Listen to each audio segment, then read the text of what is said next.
বিচ্ছেদের গুঞ্জন উড়িয়ে অভিনেত্রী কৌশাম্বী চক্রবর্তীর সঙ্গে বিয়ের পিঁড়িতে বসতে চলেছেন আদ্রিত রায়। মিঠাই ধারাবাহিকের পর তেমনভাবে নতুন কোনো কাজ শুরু না করলেও জীবনের নতুন অধ্যায় শুরু করতে চলেছেন আদ্রিত।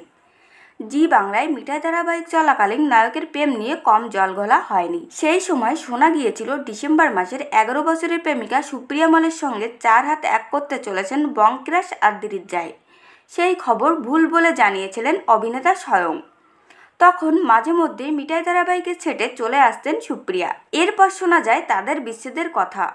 হঠাৎ করে সম্পর্ক তিক্ত হয় পদ্মার জনপ্রিয় জুটি সিদ্ধার্থ ও মিঠাই রানীর, অর্থাৎ আদ্রিত এবং সমিতিসার। তিক্ততা এমন জায়গায় পৌঁছায় যে তাদের কথা বলা বন্ধ হয়ে যায়। আদ্রিতের জীবনে আসেন আসল নায়িকা কৌশাম্বী চক্রবর্তী। পর্দায় দিদিয়া অর্থাৎ কৌশাম্বীর সঙ্গে বেশ মাখো প্রেম শুরু হয় আদ্রিতের। এরপর সোশ্যাল মিডিয়ায় দেখা যায় সুপ্রিয়ার বিয়ের ছবি। অন্যদিকে বিচ্ছেদ হয় কৌশাম্বীর প্রাক্তন প্রেমিকের সঙ্গে। সোশ্যাল মিডিয়া থেকে উধাও হয়ে যায় পুরনো সব ছবি।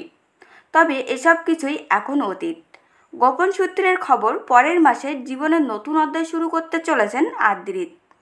নিজেদের প্রেমের কথা কখনো স্বীকার করতে চাননি আদ্রিত বা কৌশাম্বী। কিছুদিন আগে তাদের বিচ্ছেদের খবর শোনা যায়।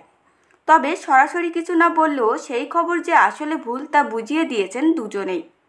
এই সম্পর্ক নিয়ে বহু মানুষের খারাপ কথা শুনতে হয়েছে আদ্রিত, বিশেষ করে কৌশাম্বীকেও।